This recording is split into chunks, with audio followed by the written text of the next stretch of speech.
Yeah, it's mindset cafe, we all got that mindset. Gotta stay focused, never settle for less. It's all in your head, how you think you manifest. So get ready to rise, cause we about to be the best. Gotta switch it up, gotta break the old habits. Get your mind right, turn your dreams into habits. No negative vibes, only positive thoughts. What's up, guys? Welcome to another episode of the Mindset Cafe podcast. It's your boy Devin, as always, and we got our boy Nick with us today. A little bit different episode today. We're doing it separate locations since the gym is in full effect. So it's a little bit different style, but same feed. And actually, I think this actually records a little bit better. So it's not like a weird split screen. So that's kind of cool. But today's topic, we're going to be talking about counting macros, what are macros, as well as I know with, a lot of fitness, journeys, it's hard because you start to go through it and your family doesn't always align with it. So we're going to talk, about how to get your family on board with you and make sure that your, journey is as easy as possible. So with that being said, if you guys missed our little intro video, for those that are hopping on now, we got a little anthem, but you guys will hear it on the podcast if you guys missed it this time. But so the first topic, what are macros and why are they important to our health and fitness goals? Nick, do you want to start off with just what macros are, and then I can kind of touch up off of that? Sure. So macros are the main breakdown of your three components of where or pretty much our body gets your sources of energy and what we break down to pretty much do what we do. But the three main components of our macros are proteins, carbs, and fats. Now, when it comes to when people say oh, are you counting macros, or are you more so on just looking into your calories? It's a little bit more important, at least in our perspective, to count macro wise, because it's not so when people say, I'm trying to stay within that, just an example, 1,400, 1,600, 1,800 calorie range on a daily basis. The big question is what is consisting of those total calories. So that's when your macros come into a big play, because those counting your macros will tell you in detail how much protein your body is getting, how much carbs and fats your body is getting on pretty much on a broken down scale. So exactly how much of each one that your body's able to break down and pretty much intaking on a daily basis.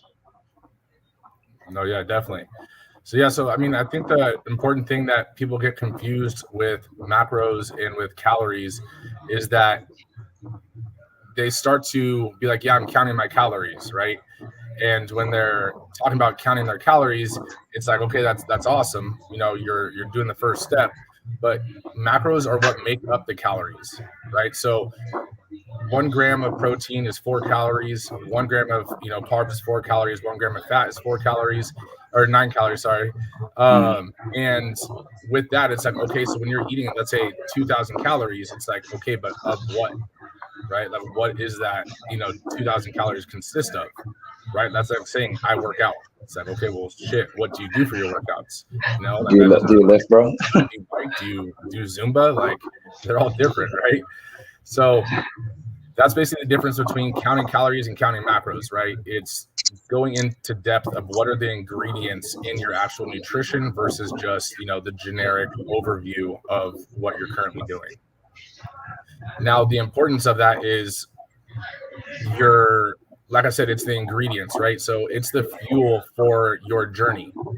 So if you don't have the right macros, including basic carbs, fats, proteins, even fiber, which isn't technically a macro, but it kind of falls into that category a little bit. At least we make it, fall into that category. But if you don't know what you're putting into your body necessarily, how can you expect your body to run on basically optimum levels, right? So with that being said, is there anything else just kind of generically why it's important to know your macros? Yes. So also kind of to tie it in with what the main topic that was brought up was why it was important, why it's important Real quick. Try to do it without your headphones. do it without my headphones. Yeah. Yeah, that's why I'm looking down because like I'm trying to look at my phone and like see if I can. I don't want it. Sorry, technical difficulties, guys. Hold your horses.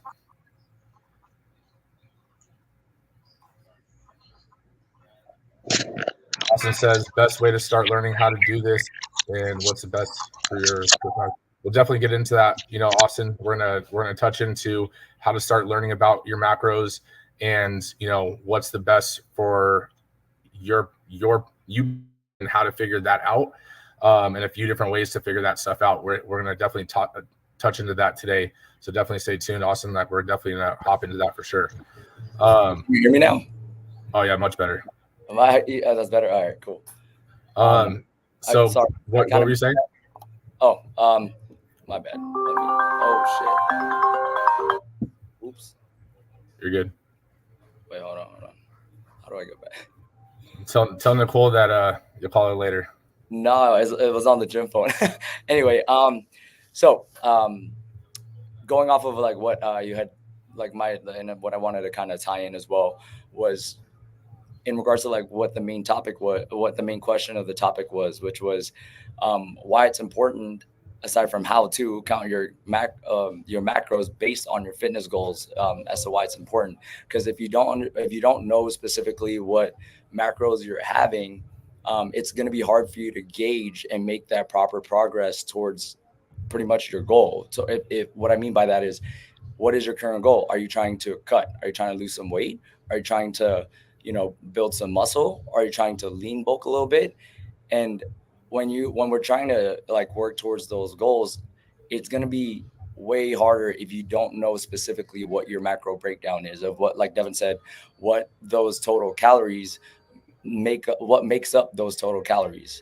So if you don't know how much, which is kind of like what we encounter here at the gym pretty much 9 out of 10 times when we talk to anybody, the members or anybody that just needs help when it comes to their nutrition, the first question is, are you getting enough protein? Also on top of like, do you know what you're eating on a daily and consistent basis?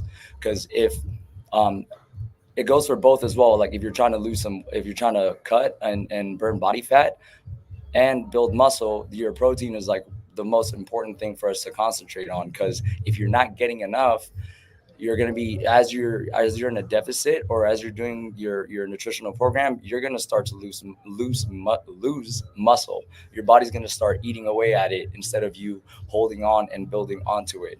So that's just like one main thing why it's like super important for us to like know what we're having like macro wise. No, definitely. And so let's go into the different macros, right? So we briefly talked about protein, carbs, fats, and understanding that they're important, but what is their actual roles, right? So with protein, like you were saying, it's the building block of muscle. And so the first thing that we usually do with people is we have them see if they're eating enough protein. We track that first, right? Because that's usually the hardest one to do. And I say that because it's easy to get your carbs and your fats in, like, fruits, veggies, bread, like all those things, all the things you probably are eating right now are probably based in carbs and fats. So your protein is usually the one that people are slacking in. So that's what we tend to focus on first. And now knowing how much protein you should have, that's where it gets tricky for a lot of people, right? Because people are like, well, I can't eat that much chicken or that much steak or that much fish. It's like, okay, yeah, but other things have protein in it as well, right? So that's why like tracking your macros and tracking the foods that you're eating can definitely help with that. Because like, let's say if you have cheese or if you have milk or you even have, let's say, almonds, like all those things have protein in them. They have other macros as well, but they have some grams of protein, right? So it's not just the main part of your plate, which is let's say your meats or whatever you're eating. That's not just your protein. You're getting protein from other sources as well. But if you can't eat enough protein, then that's when we start to introduce supplements, right? So supplements aren't like a necessity, but the word is supplement, right? So if you can't eat it, then you supplement that nutrition with the supplement, powder or snack or whatever it is. Now, the the goal for your protein is basically whatever your ideal body weight is usually a rough start you can start with, and it's basically you times that by 0.8 or up to 1.2, depending on if you're trying to get a little bit bigger or if you're trying to lean down. But if you're able to do like an in-body or a body composition scan and you can see what your lean body mass is, then you want to try to basically multiply that by 1.2. Right. So that's the start of what we really want to focus on and make sure you're getting enough protein in. And at very bare minimum, I would say that you need at least 100 grams of protein, right? And that's usually for what we recommend for females or for people that haven't been eating enough protein. It's like, okay, let's get to 100 and then let's slowly start incrementing it from there, right? And I think a lot. Sorry, then just to add in real quick, like the importance of it as well as like I think people underestimate like how much like a volume is, like the amount of protein that they're supposed to be having in a day is, so like when we tell like the members and clients, like especially if they're on a challenge, like, oh, okay, like you're supposed to be eating or consuming on a daily basis, like let's just say 130 140 grams of protein, even for guys, even for like the guys in here, they're like, oh yeah, protein, I could get that. And then you tell them they got to eat like 170 180 grams of protein, and they start to try to eat and consume all that food. They're like, damn, it's a lot of food. It's very heavy and it fills you up. Yeah, and that's the thing that's crazy is like when we go into the macros and we talk about what kind of foods and stuff are for each, it's when you start eating healthier and you start actually tracking your macros, the healthier foods, you're gonna have to eat more of them, right? And that's why you start to get fuller and you start to feel like it's too much food, but it's not too much food. It's just that basically junk food or fast food, it's so calorically dense and it has so many calories in such a small size that you necessarily don't feel full. So you overeat, which means you're going in a surplus of calories, and that's why you gain weight. So when you start actually eating, you're just holding on to all that excess. Exactly. In reality, you're not actually that satiated. Exactly. And that goes into carbs and fats. People think that carbs are bad or fats are bad, and neither of them are bad, right? Each one has its role, right? Carbs are an energy source, fats are an energy source. Proteins are not an energy source, right? Carbs and fats aren't meant for building muscle, right? They don't build muscle. That's what protein is for, right? So you can't not eat protein and just eat 2,000 calories in carbs and think that you're going to start gaining muscle. You're not having the macro that actually rebuilds and repairs, and causes that muscle growth.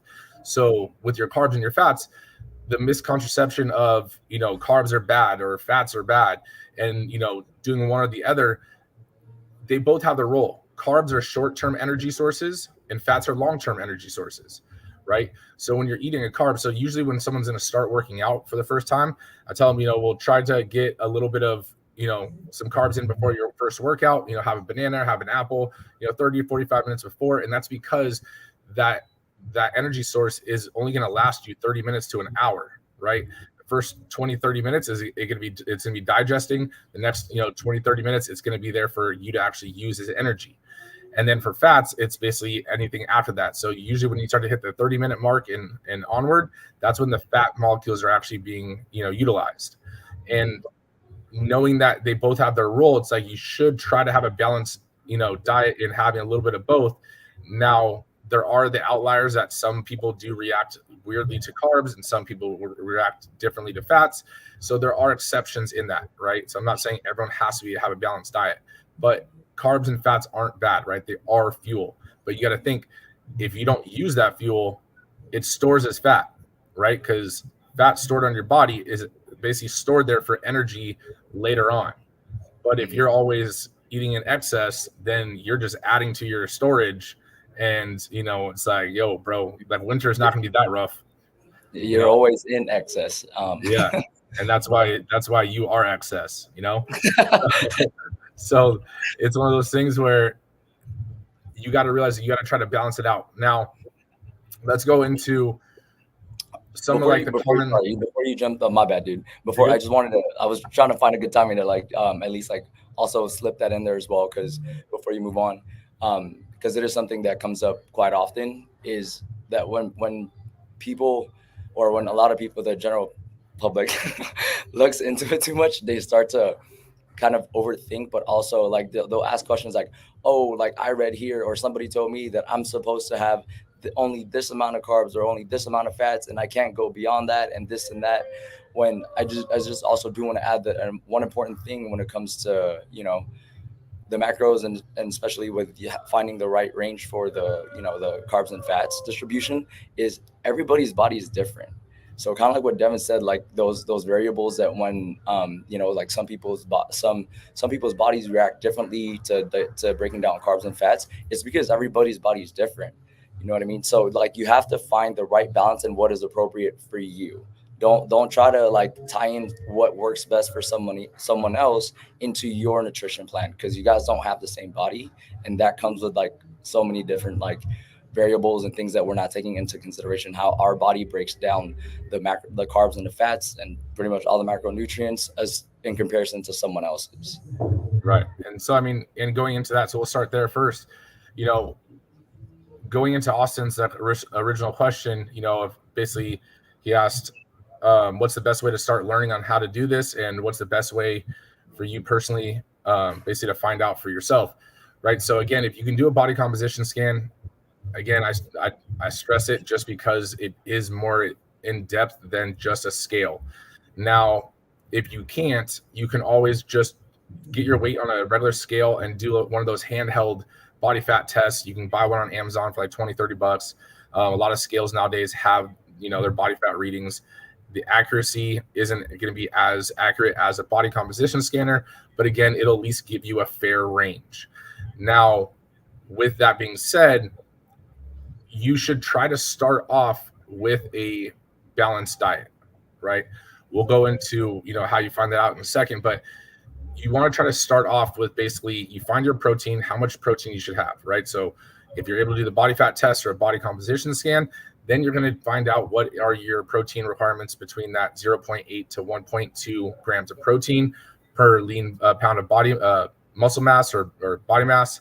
But once you find out that protein, now realize, okay, that's how many grams of protein you had. Now, like we said before, it's 1 gram equals 4 calories, right? So if 1 gram of protein equals 4 calories and you're eating 100 grams of protein in a day, well, that's 400 calories of your caloric intake, right? So let's say you're on a 1,200 calorie diet. Okay, so now you're down to 800 calories left, right? So now from your 800 calories, you can divide it up into carbs and fats, try to keep it as even as possible. But it's one of those things where carbs, again, aren't as calorically dense as fat, because the 4 to 9, calorie per gram ratio. But it's one of those things where, again, the foods that you would normally eat, that's where I would say, what would you normally eat, and try to fit that in around your protein, right? If you normally like, to eat fruit, so okay, add a couple pieces of fruit first. And then you can add some, like almonds, you can add some, avocados, you can add some other stuff for fats that can fill in the rest of the calories, right? So the first thing is find your protein, and then find out how many calories you have left. And then again, from there, you can basically divide that into your carbs and fats. And it sounds very tedious, right, when I say it like this, but that's what these macro tracking apps like MyFitnessPal, at Strive 11, we have the Strive 11 meal plan app. And so with that being said, as you're inputting your food, you can start to see how many calories you have left. You don't have to sit there and actually do the math manually. It'll actually do it for you. And that's where the biggest hurdle is. People try to do this pen and paper. And it's like, dude, why? Like, well, it's we're in 2024, right? So what else would you add to, someone tailoring their macro goals, to their individual needs and preferences, beyond that? Right. So going off of like what you had said, to start off with the scale part, obviously like Devin said, like you need to track the progress of where your relative starting point, so you can see the progress that you're making. But when it comes to, if you guys don't have access to the, kind of like an in-body scanner, as well, whatever weighing scale or machine, the other thing is do try to keep it consistent when you do check it, because then when you start using different, you'll use a different scale one time and then go to a GNC, or you come to Strive and do an in-body scan, and then you'll check it, use a different weighing scale the next time. Your readings are not going to be off because they're not all the same, and they're definitely not calibrated the same. So just keeping track of like your progress, and keeping track of your progress accurately and consistently is going to be very helpful to you guys knowing if you are in the right direction. And then on top of like, kind of not going pen to paper, with the helpful apps and stuff like that, I think you hit it right on the nail into kind of fixating on things that are not super important, when at least I'm speaking off of like experience of having these conversations, with like firsthand, with what at least our members here at Strive like kind of run into, is the mindset of let me get the first step down, which is let me lock my food every day. Because I feel like, we jump the gun naturally. So it is okay. It's okay. But understanding that you having to like kind of like a daily diary, it does sound tedious, but this is, once you get the hang of it and once you build that routine, it will become easier and it'll become more natural. But actually taking note of your food and what you're having on a daily basis consistently, day in day out, is a major big first step. So not only do you know what foods you're having and what your daily breakdown looks like, it's from there you can see like what adjustments you need to make from that point. But again, like I think that's my like takeaway, like with that, is like getting the most important foundational steps first. Is Oh, yeah. once you collect the proper information that you have, is okay, what is my first baby step? Let me not try to run before I can freaking crawl. Right. No, and I agree. And one of the things that you mentioned too, with weighing yourself on this scale and that scale, I think that is one of like the most common challenges. Is it's discouraging when you weigh yourself and you get a bad reading, right? And so one way to eliminate, you got to think, you're changing up your calories, you're changing up your food, so you're playing with basically X in the equation. And so you don't want to start playing with Y in the equation, because now you have two variables that are going to give you a different answer, right? So you want to try to keep everything else as steady as possible, right? Make sure you're drinking the same amount of water every day, make sure you're getting enough sleep, but then you're when you weigh, it's like you don't need to weigh every single day, right? That, because there's going to be ups and downs. And that's the biggest thing, is like people start getting fixated on weighing themselves, and there's going to be fluctuations, right? And that's okay, as long as the fluctuations are tending to go down over time versus just fluctuating in the same spot. You want to try to keep your days that you're weighing, I would say if you're doing it once a week or every other week, on the same day of the week.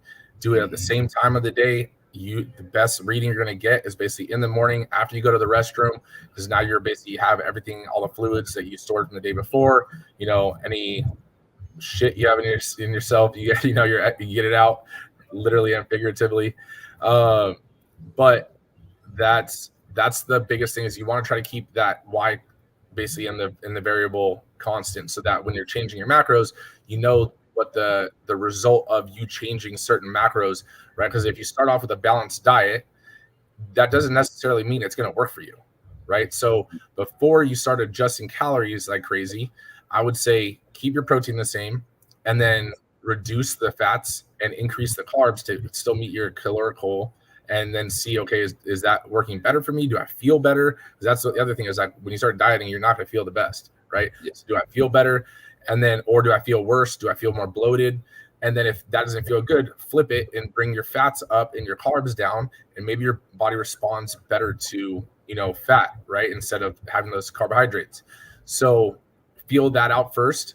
And if you felt better with the balanced one, now at least your preference of what your meals are going to kind of look like, or what your day is going to look like, right? So do you have, before I go into like the next topic I was going to talk about, like, do you have any like feed on that? Yeah. So just the one other thing that I wanted to also say kind of was, with what you said, that filling in the rest of, once you get your protein down, filling in the rest of your allotted calories for the day, if you want to play around with trying to keep them even, your carbs and fats, is what I guess like what we're kind of talking about at the moment is more of like a if it fits your macros type of nutrition plan. So which works for a lot of people may not work for some people. So people need to follow something to the T. But just keep in mind that when the food sources that you do choose for the remainder of your carbs and fats is for example, if you want like a piece of chocolate, or if you want, I got some random ones like some tacos or some a cheeseburger is like way off the line, but it's like, that's like pretty much your whole day. But like keep in mind when you do tend to have more, I guess like higher in carbs or fats or just something that's not as of a whole food, keep in mind that that's going to take up a lot of your what's left of what you can have for your calories for that day. So that's why I think it was good that you had said, try to choose from like, cheeses, avocados, nuts, like more whole food, something that is actually going to kind of satiate you, and like a car. Good word. Huh? It's a good word. Oh, thank you. It's like the car, like it's like you're putting it like, how much gas you need to put in, but what kind of gas are you putting of what's left, right? If you give yourself diesel, which is like the junk food, like, kind of simple carbs. Unless you're this guy. This guy. But it's like if you fill it up with the remainder of your calorie for the day with diesel, that simple carbs and stuff like that, and sugary stuff, it's like you're not gonna get much left of like of that diesel to fill you up, and you're gonna be like, all right, I'm kind of hungry for the rest of the day, and then you tend to fuck up, and it's a whole spiral effect.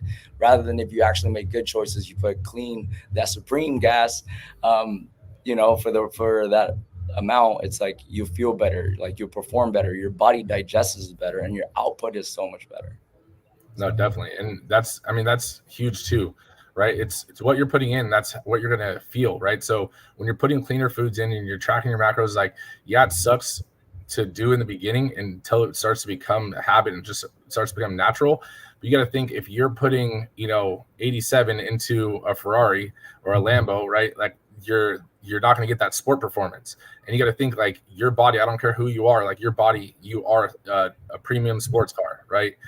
That's how you have to view yourself. Even if you may not view yourself that way, like that's what you are. So you should only be putting like the premium in, right? Unless you're, again, like you're like me and put diesel in, because you got to fuel that engine.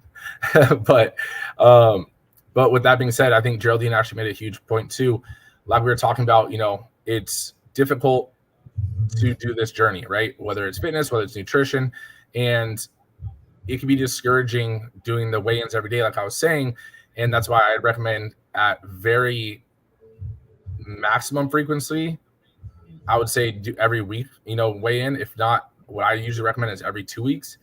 But do photos, right? And you don't need to post them on social media. If you're a little more shy, like it's all good, right? Even with our gym, like we don't blast all of our clients' pictures and stuff like that when we take them for them, because it's a personal journey, right? But the thing is, since you may not see that little fluctuation, you see yourself in the mirror every day, you're not going to see those little changes, right? So by taking a picture, take a picture from the front, from the side, right? You don't have to have someone else do it. Just take it in the bathroom mirror. It doesn't need to be all, professional lighting and all that kind of stuff.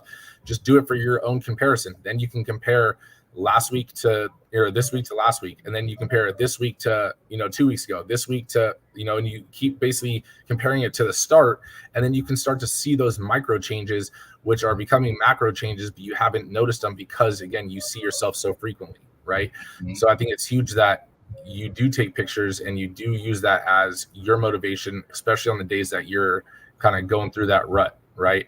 Mm-hmm. But that week one and week 11 picture together is crazy, the difference that you can actually see.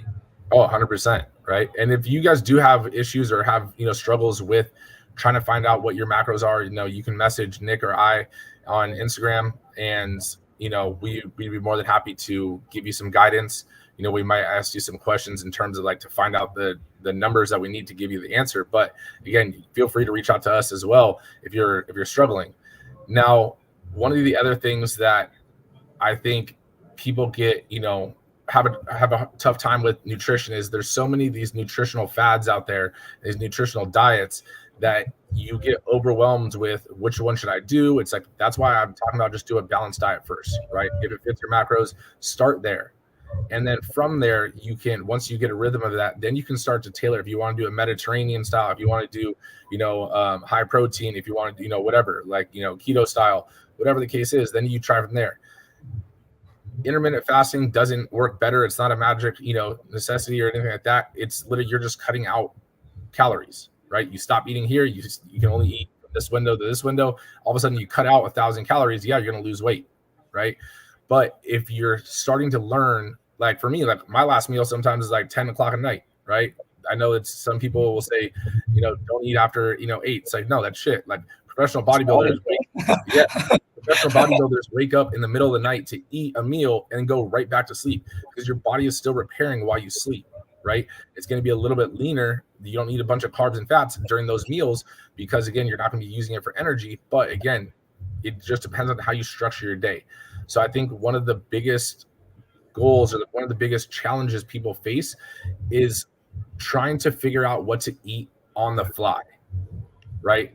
And that goes into some of the other things that we've talked about, like, preparation is key, right? So what I usually recommend people is plan tomorrow out. You don't need to plan the whole week out if you don't want to. Like, if you want to change it up every single day, that's fine, right? I wouldn't recommend that because that's a lot of groceries, but if that's your thing, by all means, go for it. That's a lot of cooking. But if you can at least plan tomorrow out, now you can spend, 5, 10, 20 minutes, even 30 minutes, skip one of your Netflix shows and literally plan tomorrow out on, start with your protein, then start adding in your carbs and your fats, and then wait till you hit your calorie goal. And now you're good, right? Now you know what you're gonna eat for tomorrow. Or if you, just to add in real quick, helpful, hopefully it's a helpful tip. If you guys have trouble, if you guys have like, kind of finding yourself like that's like a big hurdle for you guys, is like the whole preparing your food. It's like once you get the you know what macros you're supposed to be having, and then you just have to execute from there. Why don't you guys look into like meal prep companies, because there's a lot of meal prep companies, especially that in our challenge here at Strive. It's like some members already do that. It's like they know the macros, and they know that ideally they just don't have it in their schedule, because everybody, we have our family, et cetera, but that doesn't mean you can't complete the task. That doesn't mean you can't have the appropriate macros that you're supposed to be having. But let me say, like, having a full understanding and knowing like what you're supposed to be having, though, right? You got to just follow that blueprint. But once you order from a meal prep company, I'm pretty sure, I do know some of them like do by bulk, and they actually taste pretty good, where you can order your proteins in bulk, your carbs in bulk, your vegetables in bulk, and stuff like that. So all you have to do when you order it for the whole week is measure it out for the next day, So if cooking is the issue, then find an alternative solution to it, that you can still count out your macros, weigh out your portionings from what you just ordered in bulk, from your proteins, carbs, and fats and stuff, and you have it ready for the next day, like Devin said. Because if you're not prepared, you're gonna fail. Yeah, and I think Geraldine makes a good point too, like exactly what you're saying. If you at least like cook your proteins in for the week, like that's usually what takes the longest. But then you can, put chicken into different things. You can put it into a salad. You can put it into, a lettuce wrap. You can put it into, a tortilla. You can put it into whatever the case is for you, right? Put it with rice. But if you cook, a little bit of chicken, a little bit of, fish, and then you just now can make your day up of what you have left that you've already cooked, it's a lot easier. But if you're like, damn, I got to cook fish, or I got to cook chicken, or I got to cook steak, then you're like, man, this is just too much work, right? So it's at least like set one day aside, cook a little bit of those things. If you can't, because meal prepping from meal prep companies can be not, financially feasible for everyone, and that's okay. But then, okay, make your own bulk, right? Cook veggies, cook rice, cook all the basics, and then just mix and match and make your own little creations as you go, But I think that's the biggest hurdle, I think, is people just under prepare. And that's because they try to do it on the day. It's like, if you're trying to find out what to eat for lunch and you're at work, you're going to do whatever is convenient, right? So let's say even if you get Subway sandwich can be 1,000 calories, right? If you're on a 1,200 calorie diet, well, shit, there goes your day. If you're hungry the rest of the day, like, better start drinking some water. So, that's probably the biggest hurdle I would say with that, right? And we'll touch into nutrition a little bit more if you guys have more questions. I throw them in the comments. but I want to make sure that we do touch on the second part of this as well, which is basically, that family support, whether it's, your family, your roommates, just your household, right? So basically the importance of your family support or your household support, and how can you rally basically the support from them with your fitness journey, right? So Nick, take the lead. Got it. Um, well, my main things for takeaways for, kind of the importance of getting your family's support when it comes to your nutritional fitness goals is it's your environment, right? I'm sure if you guys are like the parents or the people that prepare the food in your household, it's, um, I guess, it's hard when you're preparing your own food. You're doing what you have to for yourself because you've set this goal for yourself. But then, for your whole family, you're gonna have to like cook them a separate food, or even be around the like things that they want to have, or things that excuse me, or things that they just eat on the fly on a daily basis, and it's like it's gonna kind of like shooting yourself in the foot in the long term. So I mean, I think it's vital to have like, not only their support, but in just in every avenue, like getting your family on board and having the same, at least trying to get them on the same lifestyle or habits, at least to start is, and kind of like making better food choices, staying active, and educating them, and and us leading by example as to why it's important, and you can be very transparent with your family. You don't necessarily you can be on a specific, like, for example here, like a challenge, but you don't have to be. If you just want to say, if you've set yourself a goal and you're trying to attain something with a timeline, you communicate it with your family, and you let them know what you're trying to do, how you're going to do it, and why it's important to you. Because if you let them know, why it's important to you, I'm sure your family cares about you, and the support is going to be there, right? And then of you achieving your goal, of you, let's put numbers, be specific. If you're trying to lose some weight, if you're trying to drop some body fat, if you even want to just fit into a certain like jeans, a certain dress, a certain whatever, if you're preparing for something like an outing, a vacation, if you communicate that transparently with your family, they're going to support you. But I think the next step after that is getting them on board to join you is a big thing. Yeah, and I mean, getting them to join you doesn't necessarily. I mean, remember, it's your fitness journey, right? That's the hard part. Is like if your family isn't on board, and usually it starts with your spouse, right? And so, if your boyfriend, girlfriend, husband, wife, right, isn't on board or isn't basically working out, it's typically a little harder because you're trying to eat healthy. They don't really care, and so that's the first step, right? Is trying to get them on board. And now you can do it in a way where, let's say if you're cooking dinner at night, right, you could have already planned out what dinner is going to be the day before, and you can still cook whatever for the family, make it, somewhat healthier, and just make sure you accounted for those calories, and then structure the rest of your day, accordingly, right? So that's the easiest way. But communicating is key to letting your significant other basically in on what you're trying to do. Why are you trying to do it? Right? Because if you're just like, I'm trying to lose weight, I'm just trying to lose weight, it's like, okay, they're like, all right, cool, yeah, fucking lose weight, But if you're like, look, like I want to lose weight because I don't feel good, or I want to lose weight for, we're going to this wedding or whatever the event is, like you were saying, make sure you communicate with them, because then all of a sudden they're going to be like, well, shit, I don't want to be the, the fat one in the pictures, right? And usually that will give them a little push. But as long as you're communicating in a way that you're not trying to push them into their fitness journey, right, and letting them know that it's easier for you to achieve your goals if they support you and they go on this journey with you, because at the end of the day, like they're your right hand, right? That's supposed to be your basically ride or die. So if you have a goal or aspiration, they should want to support you in those, right? Now you can't just all of a sudden go from eating like crap to all of a sudden now you're eating zucchini bread, right? It's like, make sure that you're tailoring in a way that it's pleasable for everyone, right? But one of the things that I would say is, if you have kids, or even if you just have, boyfriend, girlfriend, again, husband, wife, whatever, it's one of those things where create an environment that's engaging for everyone, right? When you go grocery shopping, like take your kids, go with your significant other, right? And again, yes, you have a shopping list, but then when you're there, you can come up with, you'll pass through aisles and you can see other fun, foods and stuff like that to make. And then you get like, why don't we do a pizza night, right?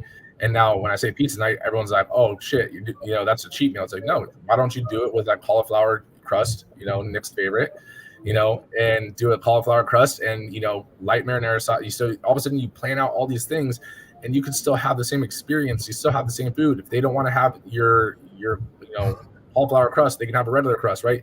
But now it's this experience that you guys can do together, right? If you guys go, on family hikes or family, jogs, or, go to the park or whatever, if you can make their environment more active, naturally they'll start to tend to follow your lead. Yeah. Right. But if they're just sitting back and they're not working out, it's like, okay, if they're not working out and you're not bringing an active environment to the scene, then it's like, how can you expect them to all of a sudden, just jump on ship with you? Mm-hmm. You got to lead by example. Yeah. With like baby steps, because I think that's a great takeaway, because it's more so of creating the habit and the lifestyle slowly, like you said, implementing it slowly. And yes, obviously your significant other, your spouse and your kids are not going to have the same exact timeline goal as you do.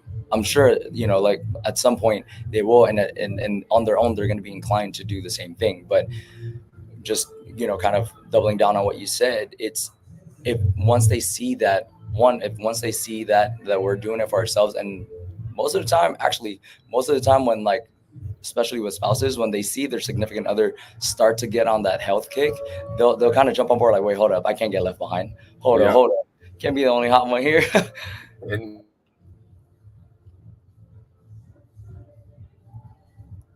anything to you, like, it all comes from you leading by example, you eating clean, you doing the steps that you need to do. And as you're doing them, all of a sudden your significant other starts to see the change and see everything. And then they're going to, maybe they might tell you look good and that kind of stuff or encourage you. But in the back of their mind, they're like, damn, like if we walk out in public together, like I can't be, looking like a C-class, physique, or, looking like, all of a sudden you're the upscale one. Like it should be the other way around. Right. They don't want to be embarrassed when they walk out next to you because they don't look as fit as you. And then everyone, they have that thought of everyone's judging them on why is she with him or why is he with her. Right. So if you start doing the things that you need to do to improve your journey, they'll tend to start to create their own journey to make sure that they're basically holding up their end of the relationship, aesthetics spectrum, I guess. Mm-hmm. And just, I think, to at least like what I want to really like capitalize on was when you said that, bringing engaging the family in making the changes. Because I mean, let's just be straight up, like most of the time, like during these times, it's like we're trying to be on a time crunch, right? Or we're trying to get something, we're trying to attain the goal like fast, or at least like we're trying to get there quickly. But we also have to keep in mind that what we're trying to that crunch time, or that what we're trying to get to so quickly and make the changes very abruptly, our family doesn't have the same exact goals as we do. They don't have the same time frame. Think about it like this, like, you want to make that light switch change, right? And you're set on it, that's given. But your kids or your family or your spouse or whoever's in the house, they're used to eating whatever they want. Now they're not thinking the same. They don't have the same mind frame or the same goals as you. You know what I mean? So it can't be in the light switch for them as well, saying, okay, I'm just going to eat healthy right there with you. So I think when you said that, it's a big takeaway of baby steps. Start slow in building the habits for them as well. So it's introducing it, why it's more beneficial to not have junk food every day. Like we can still have an engaging dinner and like activity as a family and stuff, but we can make better choices. And then, like you said, in time, they'll realize that, wait a second, I do feel better. Wait a second, I do look better as well. You know what I mean? I'm playing longer outside, et cetera, et cetera. It's like, it's like a positive chain effect. Yeah. And I mean, if you have kids and stuff, I mean, Geraldine mentioned that, at the end of the day, it's going to be up to you to make the healthy choices, especially if you're the one cooking. Right. So if you're the one cooking, at the end of the day, like if you don't like the food, okay, you're going to bed hungry. Right. You just got to have that, like, you know, Hispanic mom like mentality. And if you don't like the food, it's too bad, right?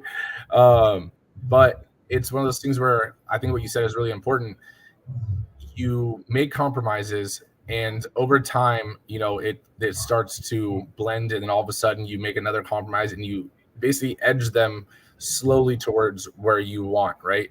And if you have kids, you know, when you're eating cleaner, you can basically tell them that this is going to make them run faster, jump higher, whatever, tackle harder, you know, throw the ball harder. And usually kids are motivated by those kind of things, right? Because they want to do better, right? Because they're driven and they're motivated by their peers and, you know, performing with their peers. But one important thing is, you know, finding compromises and negotiating those compromises. For example, you know, this weekend, let's go on a hike, right? And then after the hike, we can go to, you know, In-N-Out, right? Now, if you already know you're going to go to In-N-Out, plan that into your day and plan what you're going to have. Don't stray from it. Once you get to In-N-Out, don't all of a sudden be like, oh shit, you know, this is a Nick, you know, meal right here, two 4x4s, right? Which is crazy. The first time I ever saw you order that. But plan out what you're going to have and then eat that, right? Because now you've already accounted for that. That's already in your macros. Right? You're not eating anything else for the rest of the day, though. No, but I mean, like, if you only have, like, if you get let's say, if, again, depending on the person, right? But if you lettuce wrap your burger, all of a sudden you took away those carbs, those fats, the fat and stuff that's in the meat, it's not as bad, right? Because again, you're going to be counterbalancing it. Instead of, you know, 4 patties, or for you 8 patties, right? You know, you only do 4, or instead of 4, you do 2, right? And so you figure out what is gonna work for you, right? So that's why figuring out the macros ahead of time and then adjusting the rest of the day to match that is important. Because if you go on the hike, you just burnt the calories, you just created this environment for the family, and then all of a sudden you go there and now you just wasted it, right? And now you just strayed away from what the original goal really was, right? So if you plan it out ahead of time, you can still hit your macros, still stay on track. You're still good to go, right? But don't start picking and choosing when you want to do that. You got to stay, you know, tough on yourself and make sure that you're actually sticking towards your goals, right? And then from there, you know, you can start celebrating those little victories with your family, right? You can if they're starting to get into their own fitness journey, you know, you commend them for that. You know, when they start to see change, or when they lose, you know, X amount of pounds, or when they start to see definition in their muscles, like, make sure you guys are celebrating each other on those kind of things, because that kind of drives each other on that, right? 100%. And just to add to that too, with, you know, kind of like, not like what happens afterwards is what I'm trying to get at, is once we are starting to implement those habits and that lifestyle, including the family into it, is the question starts with you. Because whatever program and whatever you're doing it for, you know, if it's something that's you're on that deficit or that crunch for only a period of time, the big question is what happens after, right? You don't want to just, like a light switch, back on, you turn it on and then you just turn it right back off and you go straight to what you were doing before. Because then what happens is, just like you brought your family into that slow positive progression, they're going to be like, what the fuck? Like, now we're just going straight back to pizza every night.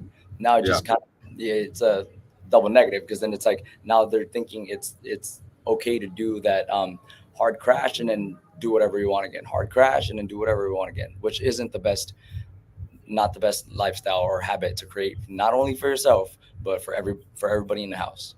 Right. And then, I mean, it's one of those things where even if you are getting some like resistance or that pressure from like the family, whether it's a significant other or your kids or whatever, they want to have a snack. It's like, just because they're having a snack doesn't necessarily mean you need to have that same snack or even have that snack with them.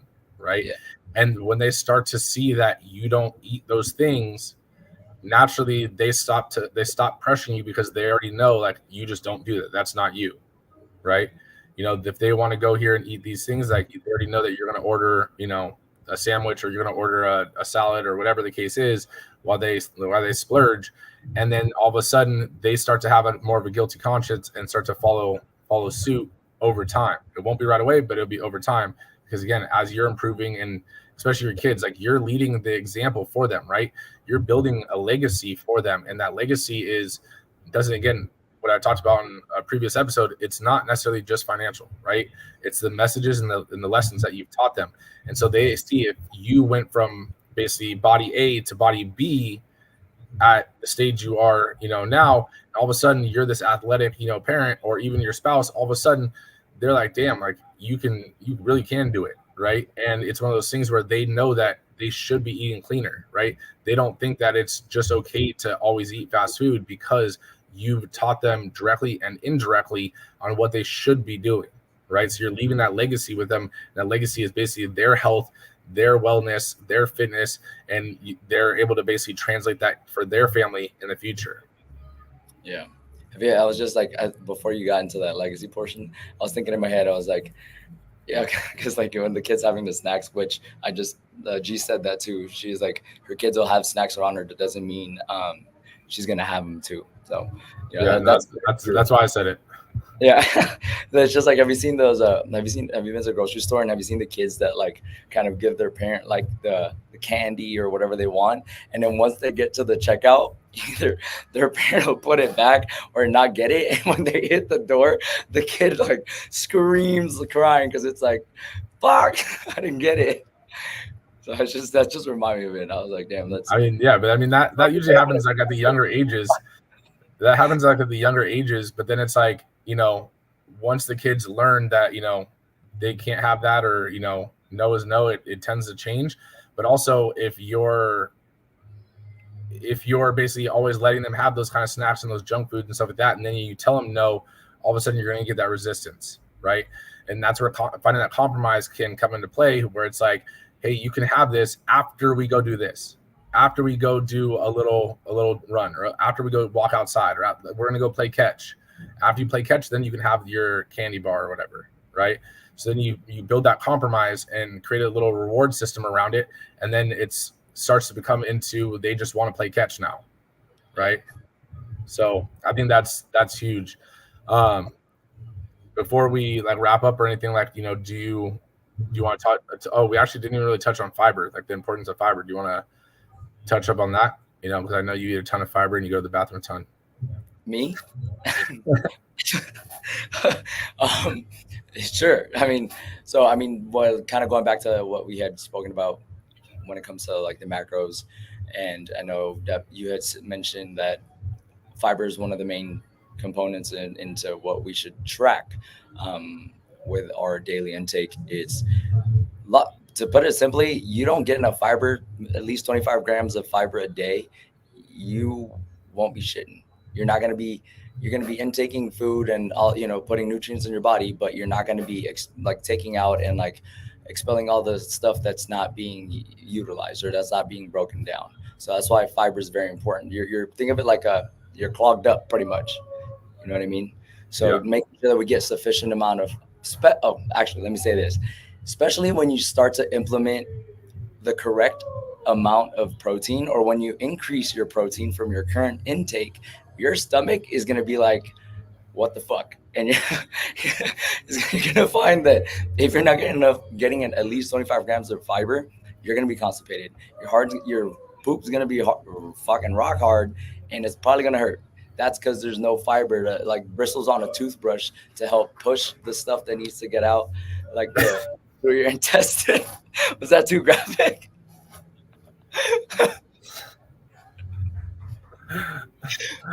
All right.